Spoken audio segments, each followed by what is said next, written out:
One piece chapter 1136 के English translation आ चुके हैं हमारे पास।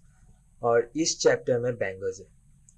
हमें इस चैप्टर में जॉय बॉय के बारे में पता चलने वाला है, सन गॉड के बारे में पता चलने वाला है, और साथ में ये भी पता चलेगा कि क्या एक से ज्यादा सन गॉड थे या फिर कभी कोई इविल सन गॉड एग्जिस्ट करता था।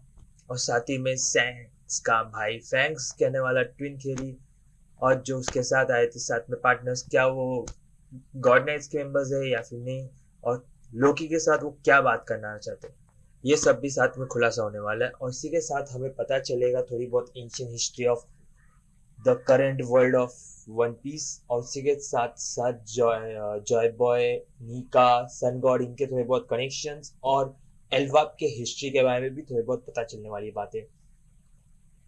इसी के साथ क्या वो जो लड़की और शैंक्स का कहने वाला एलिजिडली ट्विन ब्रदर फैंक्स साथ में आए थे, वो क्या वो गॉड नाइट्स के मेंबर थे, और अगर हाँ, वो लोकी से क्या बात करना चाहते थे, लोकी के साथ ऐसा क्या डिस्कस करना था, उन्हें लोकी की क्यों जरूरत है, ये सब हमें इसका चैप्टर में थोड़ी बहुत इसके बारे में हिंट मिलती जाएगी। सो इसी के साथ हम चैप्टर रिव्यू अपना शुरू करते हैं। और चैप्टर की शुरुआत वही हमारे पुराने कवर स्टोरी को कंटिन्यू करते हुए होते हैं, जहाँ वानो आग की जो कवर स्टोरी चल रही थी उसी को कंटिन्यू करते हुए, जहाँ पे हमने पिछले चैप्टर में देखा था टामा होल्डम को पंच कर रही थी। तो अभी इसी चैप्टर में यामाटो उससे घसीटते हुए लेके जा रही है, और टामा उस स्पीड जो उसका फीमेल घोड़ा वाला वो था ना स्ट्रक्चर, वो वाला उसके ऊपर, वैसे बोल सकते उसके ऊपर राइड करते हुए जा रही थी।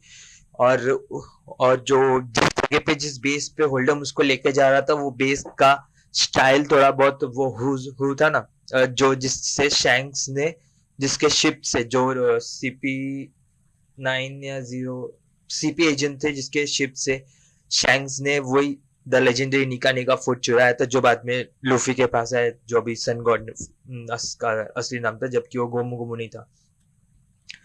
तो उसी हुजू के शेप में जिसके साथ जिम्बे ने फाइट किया था, उसी के हुजू के शेप में उसका बेस रहता है।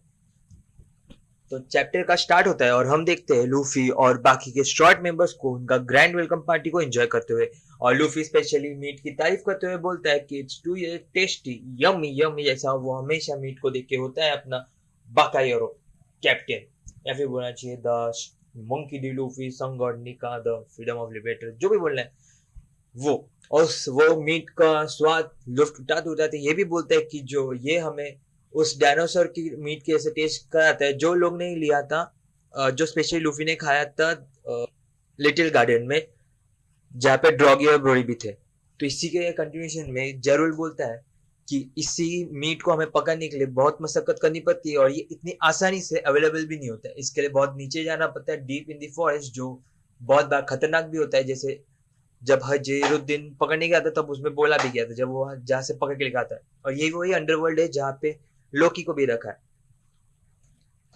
तो जरूल चच्चा की बात तो सुन के हमारे किंग, या फिर बोले तो one of the fleet admirals हजीरुद्दीन पायरेट भड़क जाते हैं। वो बोलते हैं कि मैं अप्रिशिएट करता हूँ क्योंकि लूफी हमारा सन गॉड है, प्लस हमारा सेवियर भी है, और लूफी की वजह से द बिग मॉम भी हारी थी। बस उसमें हराने वाली लॉ और किड थे असली में, बट ठीक है। और इसी के साथ इनकी मस्ती गुफ्तगू चलती रहती है। और इसी के साथ जरूल चच्चा आगे बोलते हैं कि हमारे यहाँ पे इंसानों को दिखना बहुत रेयर है, क्योंकि इंसान यहाँ पे पहुंच नहीं पाते। वो पहले जब एल्वाप में एंट्री मारते हैं तो सबसे पहले अंडरग्राउंड आता है, जो अंडरवर्ल्ड आता है। एल्वाप का जो अंडरवर्ल्ड है वो बहुत खतरनाक है, बहुत ही ठंडा कोल्ड प्लेसेस है, और वहां पे बहुत खतरनाक खतरनाक जानवर रहते हैं। और इसी जगह पे एल्वाप के लोकी को भी द प्रिंस, जिस जो अपने किंग को मार चुके थे वही, और जो एलिजेटली सन गॉड फूड खा के बैठे, जो उसके हिसाब से कोई मिथिकल फ्रूट है जिसके बारे में खुलासा अब तक हुआ नहीं है, वो है वो वही खतरनाक प्लेस है जहाँ पे लूफी भी जाके आया था। उनके जो बीच का डील है वो भी हमें थोड़ी देर में मालूम पड़ने वाला है। तो जरूर चचा बोलते हैं कि इसी की वजह से लोग जब पहली बार इधर ह्यूमंस को भी आते हैं तो वो एल्वा का वो अंडरग्राउंड अंडरवर्ल्ड वाला वेदर, अंडरवर्ल्ड वाला एटमोस्फियर देख के वहीं से चले जाते हैं। लेकिन उन्हें ये नहीं पता है कि यहाँ पे रोड की भी बहुत सारी कीड़े गांधी होती है, क्योंकि उसका क्रो आके बार बार उठा के लेके चला जाता है लोगों के शिप को। पता नहीं कितने सारे शिप्स को उसने ऐसे उनके पपेट बना के रखा है। और इतना ही नहीं, सिर्फ नॉर्मल ह्यूमन या नॉर्मल पायरेट्स नहीं, रोड के क्रोज ने बहुत सारे सीपी एजेंट्स भी, और उसके साथ साथ गॉड नाइट्स के भेजे हुए एजेंट्स को भी पकड़े, जो आने वाली जो आने वाले चैप्टर्स में भी मालूम पड़ने वाला है आगे वाले स्टोरी में। फिर आगे उत्सव अपनी वाहवाही करवाता है, जैसे वो अपना द गॉड उत्सव से वो अपनी सारी डिंगे हाँकने लगता है, उनके सामने बोलता है मैंने ये किया है वो किया है, वो सब उसकी ऐसे जस्ट लाइक उत्सव द गॉड ग्रेट उत्सव। उसी के बाद हमें दिखाया जाता है कुछ लोग, तो वहाँ के जो जाइंट बच्चे होते हैं जिनको हमने लाइब्रेरी में देखा था, जो उनके साथ खेल रहे थे, जो हमें बता रहे थे कि अभी लोग पीस लविंग है, और बाकी सारे जाइंट्स भी जिम्बे को देख के बोलते हैं कि पहली बार हमने किसी ब्लू कलर के इंसान को देखा है, या फिर बोले तो फिशमैन को देखा है। तो उसी के रिस्पॉन्ड में जिम्बे भी बोलते हैं कि कभी फिशमैन आने जाओ, वहां पे जितने रंग के मछली तुम देख सकते हो पानी में, उतने रंग के फिशमैन मिलेंगे वहां पे। और उसी में से उन जायंट्स में से बोलते हैं कि मुझे मरमेड देखना है, हम सबको मरमेड देखना है, बहुत ब्यूटीफुल होते, ये हमें देखना है। और उसी के अगले पेज में हमें दिखता है सांजी, जो लड़कियों के बीच में, द जायंट्स वुमेन्स के बीच में, लेडीज के बीच में अपना प्यार बता रहा है। वो उन्हें बता रहा है कितना क्यूट है ये एंड वॉल, और साथ ही उन जायंट्स को ही बोल रहा है जरूर तुम्हें देखना चाहिए मरमेड्स को। इन सब के बाद ही उनका ध्यान जाता है हमारे प्यारे ब्रुक पे, Brook the joke and the musician, जो हर बात पे बोलता है I am not there the Brook. उनके आगे पहले तो क्वेश्चन आता है कि तुम हो क्या चीज भाई, तुम में तो कुछ है ही नहीं, ना चमड़ी है ना फ्लैश है ना कुछ है, तुम तो इंसान भी नहीं लग रहे, तुम तो मुर्दे घर से सीधा आए हो, तुम तो रियल ज़ॉम्बी होने चाहिए। इतने सारे क्वेश्चन आ जाते एक साथ उन पे आते। इन सब के जवाब में अपना ब्रुक चच्चा क्या करते, इन सब में ब्रुक चच्चा अपना गाना गा के अच्छे से सुनाते, और इन सब गाना सुन के पूरे महफिल जम जाती है, सारे जायंट्स एक साथ मजे करने लग जाते। इसी के बीच में हमें रोड का सीन दिखाया जाता है, जो उसके बाकी जो थे ना, जो हरजिदुद्दीन के शिप में टोटल 4 मेंबर्स से बने ना अपने एज अ ग्रैंड फ्लीट, तो उसके जो बाकी के जो एक मोटा सा और एक जो लड़की थी, वो उन लोग रोड को मार मार के पूरा भरता बना देते और उनसे माफी मंगवाते स्ट्रॉ हैट से, स्पेशली उन लोग से जिनको उन्होंने किडनैप कर लिया था, द OG6।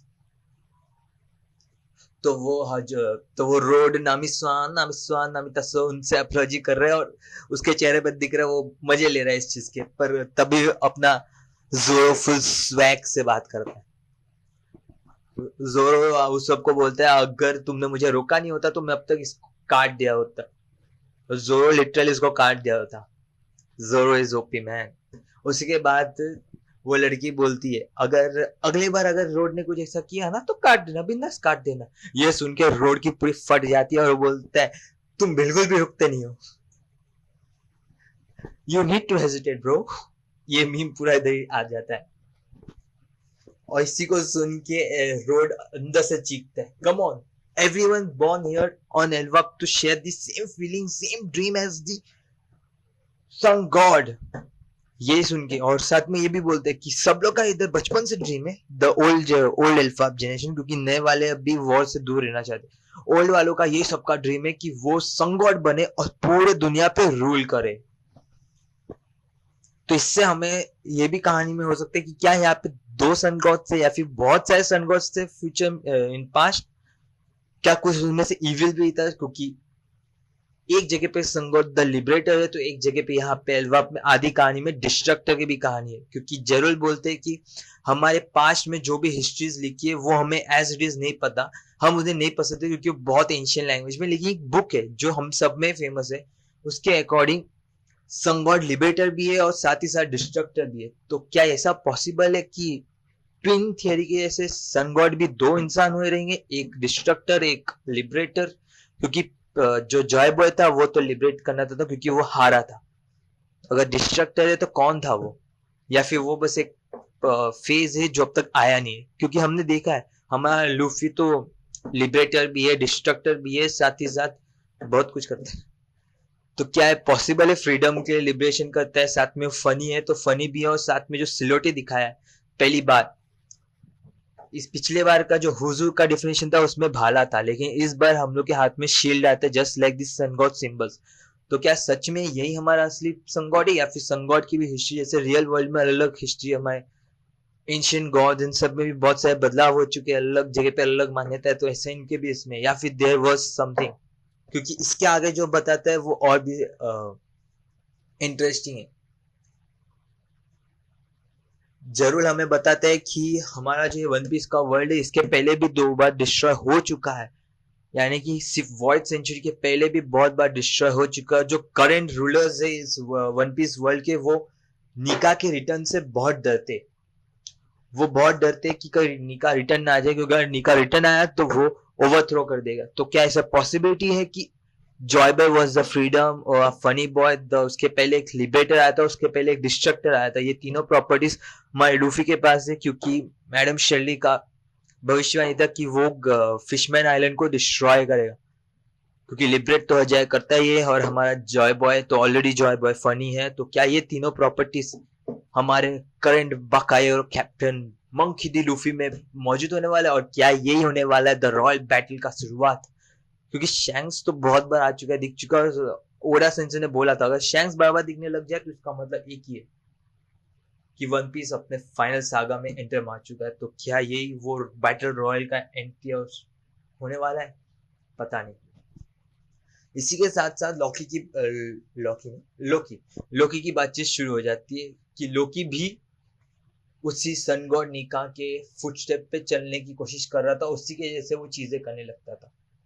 जैसे वो पैदा हुआ था उस पर प्रोफेसी हुआ था, बहुत कुछ हुआ था, पर अपना बकाया तो बकाया रहो, क्योंकि वो लोकी से मिलके भी आया था। तो वो खाते खाते बोलते हैं क्या वो अच्छा बंदा नहीं है?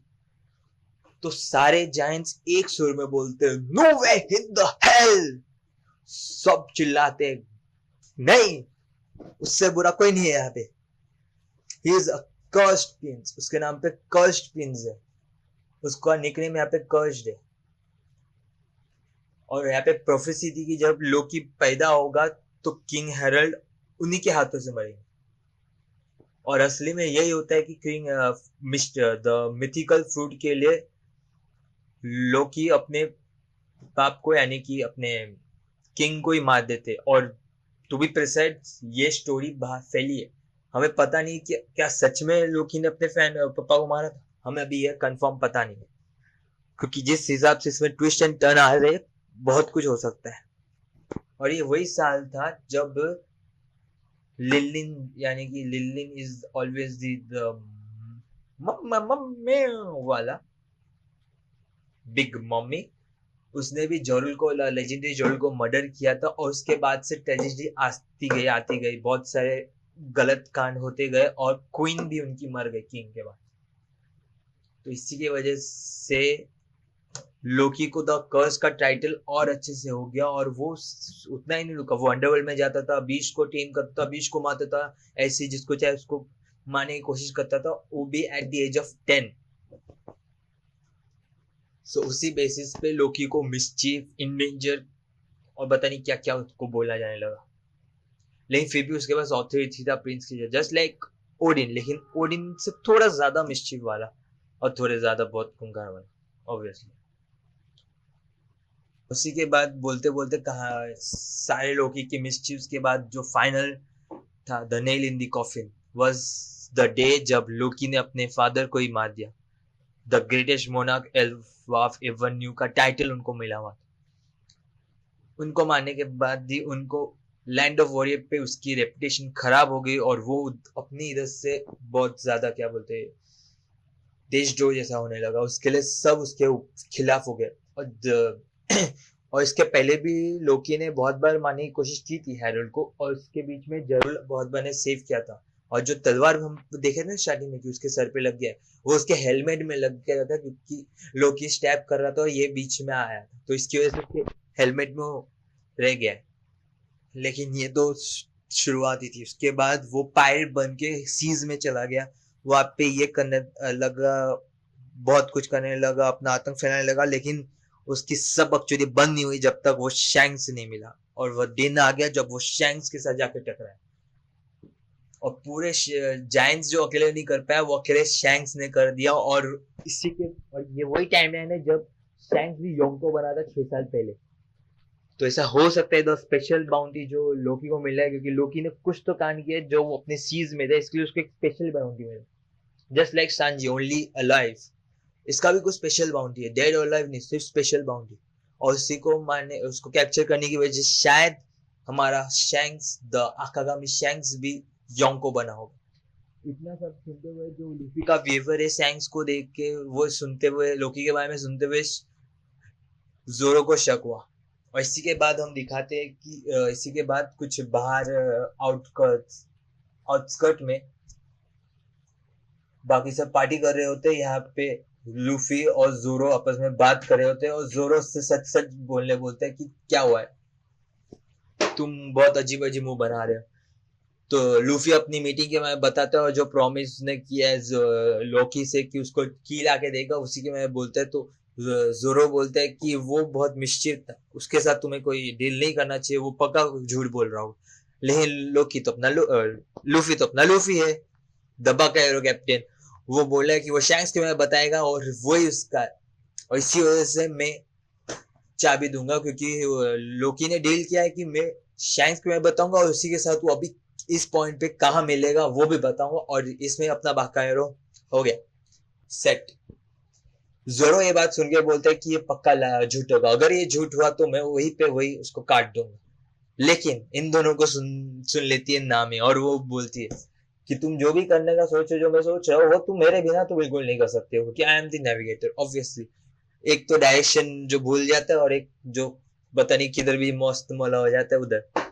तो थोड़ी देर के बाद हम देखते हैं वही क्लाउड्स के ऊपर जो शिप है उसमें फ्लाई होता है, लेकिन उसमें हमें दिखता है रोड। अभी वो नया स्लेव हो गया, तो वही ज्यूस बोलते हैं कि मैं नंबर 1 स्लेव हूँ, सांजी इज नंबर 2, तो रोड तुम नंबर 3। नामिस 1 के लिए सब पागल हो गए। पर अभी हमें मालूम पड़ता है, सबको लगता है कि नामिस 1 क्यों जा रही है। नामिस 1 का असली मोटो एक ही है कि अभी सब जायंट्स आपस में ड्रिंक होके, ये सब होके, सब नशे में दूध होके पड़े, सब सो रहे ले, तो अगर अभी कैसे से पूरा गोल्ड ट्रेजर खत्म हट जाए तो किसी को पता भी नहीं चलेगा। तो नामी जा रही है ट्रेजर हंट करने के लिए, उसी के साथ बस साइड ये लोग करने वाले अपना, लूफी अपना चाबी ढूंढने वाला है, और जोरो जा रहा है क्योंकि उससे फाइट करना सबसे स्ट्रॉन्गेस्ट एल्वा वॉरियर्स से। उसी के बाद शिन शिफ्ट होती है सीधा एल्वाफ के द डार्केस्ट साइड में, द अंडरवर्ल्ड, जहाँ पे सैंक्स का भाई फैंक्स भी आया होता है। उसी के साथ वो मम्मी वाली फिगर आती है जो बैंडेज से लिपटी हुई थी, उस वो फीमेल आती है, और लोग साथ में लोग ऑफर देते हैं लोकी को कि हम तुम्हें गॉड्स नाइट में रिक्रूट होने के लिए ऑफर देने आए। गॉड्स नाइट यानी कि the holy knights, the noble knights भी बोलते हैं इधर। सो मुझे लगता था कि होली नाइट सिर्फ द सेलेशियल ड्रैगन से बनते होंगे क्या? ऐसा पॉसिबल है कि सेलेशियल ड्रैगन के ऊपर ये गॉड होली नाइट्स अपना हुक्म चलाते, तो होली नाइट्स कोई भी बन सकते हैं, कोई भी पावरफुल को लाके बना सकते हैं। तो फिर बिग मॉम के जो पास्ट में हमने सीन देखा था, उसके जो पास्ट में वो मदर कैरमल जो बच्चों को बेच देती थी, तो क्या पॉसिबल है कि उन्हें होली नाइट्स के लिए गवर्नमेंट खरीद लेती थी? May be possibility. तो लोकी बीइंग लोकी मना कर देते साथ कि मैं ये फालतू की ये सब नहीं करने वाला, तुम्हें मुझे छुड़ाना है तो छुड़ाओ वरना निकलो, मैं कोई स्लेवगिरी नहीं करने वाला, ना तो मैं कोई ऐसा एब्सर्ड ऑर्गेनाइजेशन को ज्वाइन करने वाला हूँ। तो उसी में उस बैंडेज वाली लड़की का माता सनक जाता है। और हाँ, इसमें इसका नाम भी रिवील होता है, उसका इस बंदी का नाम होता है गुंको। और इतना ही नहीं, वो अपने बैंडेजेस को हटा के अपनी पूरी आउटफिट भी इसमें आ जाती है, और उसी के साथ साथ वो बैंडेजेस को एरो जैसा बना गया, जैसा हमने साबो के फ्लैशबैक में देखा था ना कि वो इमो एक अपनी टेल में एरो बना के भेजती है, बिल्कुल वैसे ही एरो दिख रही बैंडेजेस में उसके टेल जैसा। वो लोकी को मारने के लिए भेजती है, लेकिन लोकी अपने उल्फ को बुलाता है और उल्फ बीच में आ जाता है और उसको मार देता है। लेकिन उल्फ को मार देता है। तो यहाँ पे लोकी बोलता है उल्फ उल्फ उल्फ चिल्लाता है, लेकिन तभी वो शैंक्स का भाई फैंक्स बोलते हैं हम उसे छोड़ देंगे अगर तुम हमारी बात मान जाओ। इसी से मालूम पता है कि ये शैंक्स तो बिल्कुल नहीं होगा, शैंक्स इस तरह से बात नहीं करेगा। सो उसके बाद बोलता है, उसके बाद लोकी अपना जवाब देते हैं कि अच्छा तो इस तरीके से तुम खेलना चाहते हो। एक ये बात जानते हो कि एक योद्धा को अपने सोरस को भी खुद ब खुद सैलो कर लेना चाहिए, अपने दुख दर्द को खुद ब खुद घोट के पी जाना चाहिए, अपने गुस्से को अपने हथियार बना लेना चाहिए, कुछ कोई बात नहीं। इसी बोलते बोलते वो उसका उल्फ मर जाता है उसके सामने, तो लोकी उसको अपने अंदर स्वॉलो कर लेते हैं, बोलते हैं कि कोई बात नहीं, मैं तुम्हारे गुस्से को अपने आप में फ्यूल करवाऊंगा और इस पूरे दुनिया को तबाह कर दूंगा। और अगले वीक नो ब्रेक। सो इसी के साथ अगले चैप्टर के लिए इंतजार रहेगा। तो इस चैप्टर में हमें बहुत कुछ देखने को मिला है। तो अगर इसी तरह आगे और भी होने वाला है तो पता नहीं क्या क्या होगा। और इसी के साथ देखा जाए तो अभी अंडरवर्ल्ड में 3 लोग हैं, और अभी ऊपर हमारा बाकायोरो भी 3 लोग टोटल आने वाले हैं बाकायो के साथ। तो क्या इधर होली नाइट्स वर्सेस द स्ट्रॉइड का फर्स्ट क्लास मिलने वाला है? क्योंकि होली नाइट के साथ तो ड्रैगन लिपटना चाहता था, क्योंकि ड्रैगन ने बहुत ज्यादा हाइप किया था होली नाइट्स को। क्या होली नाइट और ड्रैगन द रिवोल्यूशनरी आर्मीज के पहले बाकायोरो द मुगिवारा क्रू और हमारे holy knights the fangs and Gunko जो लेडी थी और लोग, इन 3 में कुछ बैटल रॉयल हो सकता है? नेक्स्ट चैप्टर के लिए मैं बहुत एक्साइटेड हूँ। और साथ ही में मुझे ये जानने को मिलेगा कि और नेक्स्ट चैप्टर में ये भी मालूम पड़ जाए कि ये सच में शैंक्स का ट्विन भाई फैंग्स है या फिर उसका कोई क्लोन है या कौन है। क्योंकि अगर नेक्स्ट टाइम बाकायरो नीचे पहुंच जाएगा और इसके साथ कुछ ना कुछ तो होने ही वाला है, कोई ना कोई फाइट सीक्वेंस बहुत आने वाला है और एल्वाफ की शांति खत्म होने वाली है। एक नोट आया था ना कि एल्वाफ में देखने के लिए अच्छा है, पर हमेशा टाइम का ध्यान रखना, वहां पे ज्यादा देर रुकना नहीं। अब कुछ तो बहुत बड़ा होना है। और अभी तक हमें पता नहीं कि वो कवर पेज पे जो स्लॉट ही मिला, कवर पेज नहीं, हाँ बहुत चैप्टर्स पहले हमें स्लॉट मिला था शिकी जैसा दिखने वाला, उसकी भी एंट्री बाकी है। तो शायद नेक्स्ट चैप्टर बहुत कुछ होने वाला है। तो अभी तक अगर वीडियो अच्छा लगा है तो सब्सक्राइब कर देना, लाइक करना, शेयर करना और ऐसे वीडियोस बनाने के लिए मोटिवेशन देते रहना। Thank you.